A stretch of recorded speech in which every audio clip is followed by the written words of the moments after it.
Apa kabar Mbak? Waalaikumsalam warahmatullahi wabarakatuh. Ya, semoga kita semua dalam kondisi yang sehat-sehat selalu ya. Meskipun sekarang masih belum memungkinkan untuk tatap muka, tetapi kita harus selalu semangat dalam belajar. Ya, pertama Pak Eko mau melihat kehadiran dulu. Ya, alhamdulillah banyak yang bergabung untuk pelajaran ekonomi bisnis pada kesempatan hari ini. Baiklah, untuk mengawali pertemuan kita pada kesempatan hari ini, marilah kita berdoa sejenak. Semoga apa yang kita lakukan selalu memberikan manfaat kepada kita semuanya. Berdoa menurut agama dan kepercayaan masing-masing dipersilahkan.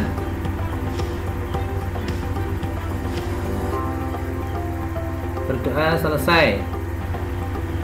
Ya, oke. Kita akan memulai dengan materi pokoknya tentang hukum dan elastisitas permintaan. Kemudian kompetensi dasarnya memahami hukum permintaan, penawaran, konsep elastisitas dan harga keseimbangan pasar. Yang berikutnya adalah menentukan tingkat elastisitas permintaan, penawaran, dan harga keseimbangan pasar suatu produk. Berikutnya, untuk tujuan pembelajarannya, setelah mengikuti kegiatan ini, Anda diharapkan mampu mendeskripsikan hukum permintaan dan konsep elastisitas permintaan dengan benar, serta menganalisis elastisitas permintaan pasar suatu produk dengan baik.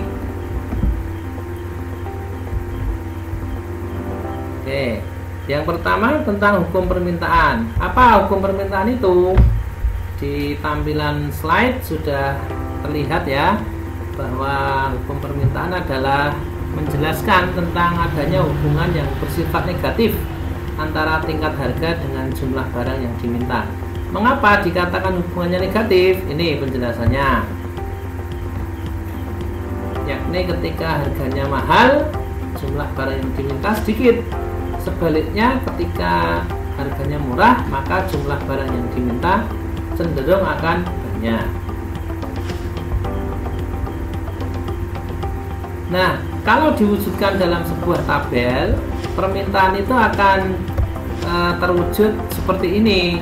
Jadi contohnya, harga per unit suatu produk, buku misalnya, itu Rp5.000, maka akan dibeli sejumlah 5 buku. Tetapi ketika harganya naik menjadi paling mahal Rp25.000, maka belinya akan cenderung sedikit, yakni 1 unit saja. Nah, kemudian permintaan itu bisa disajikan dalam sebuah fungsi matematis yang mana fungsinya itu merupakan hubungan antara variabel harga dengan variabel jumlah barang yang diminta. Ya. Bagaimana rumusannya? Nah, ini QD sama dengan A minus BP. Apa itu QD? QD itu adalah jumlah barang yang diminta, A konstanta, B koefisien pengarah atau slope yang nanti nilainya pasti negatif ketika di fungsi permintaan. Kemudian P itu harga. Agar lebih mudah, kita memberikan contoh perhitungan semacam ini. Diketahui fungsi permintaan adalah QD sama dengan 100 minus 2P. Berapakah banyaknya barang yang diminta saat harganya Rp10 per unit? Tinggal kita masukkan ya. Jadi ketika harga atau P itu 10, maka QD-nya berapa? QD-nya 100 dikurangi 2 kali P, 2 kali 10. Maka ketemunya 100 dikurangi 20 sama dengan 80. Jadi saat harganya Rp10 per unit, maka permintaannya sebanyak 80 unit. Nah, Oke. Sekarang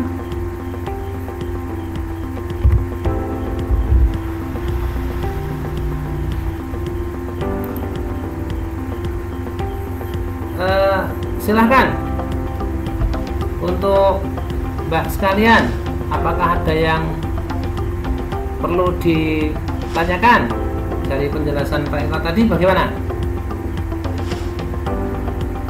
Mbak Marsanda? Coba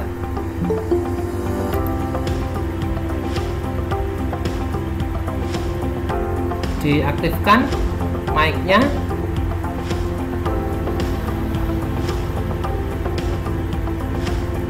Atau Mbak Neta, ayo Mbak.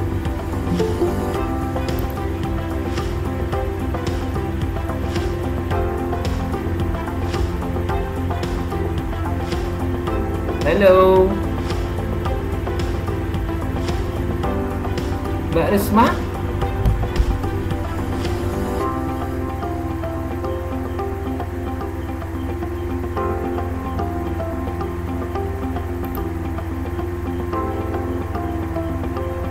Bisa dengar suara Pak Eko?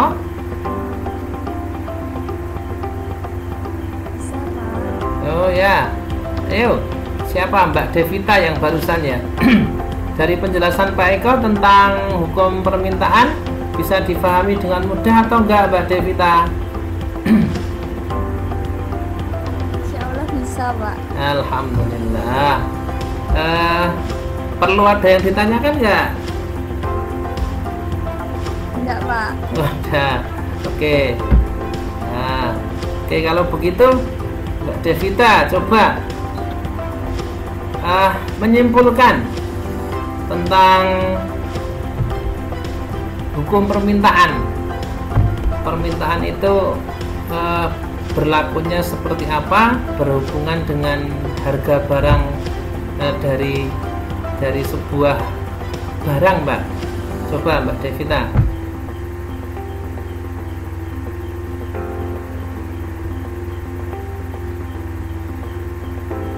Ya.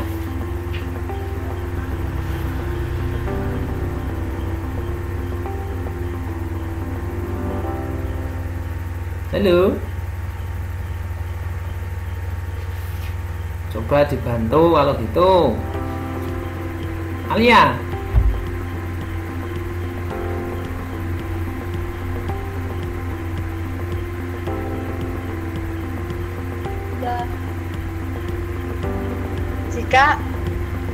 Jika harga naik, permintaan turun. Jika harga rendah, permintaan berkurang. Benar.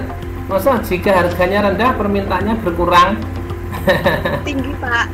Oh ya, coba diulang sekali lagi. Jika harga naik, permintaan berkurang. Jika harga turun, permintaan tinggi. Oke, ya begitu ya. Jadi Ya, Pak. ya, hukum permintaan semacam itu. Ketika harganya naik, permintaan turun. Ketika harganya turun, permintaannya terbalik jadi naik. Nah, oke. Baik, kita simpulkan untuk pelajaran hari ini. Kesimpulannya adalah ya, ketika sebentar. Paling belakang nih. Nih. Nah, perubahan harga mengakibatkan perubahan permintaan, yakni ketika harganya naik, permintaannya turun. Ketika turun harganya, maka permintaannya cenderung naik.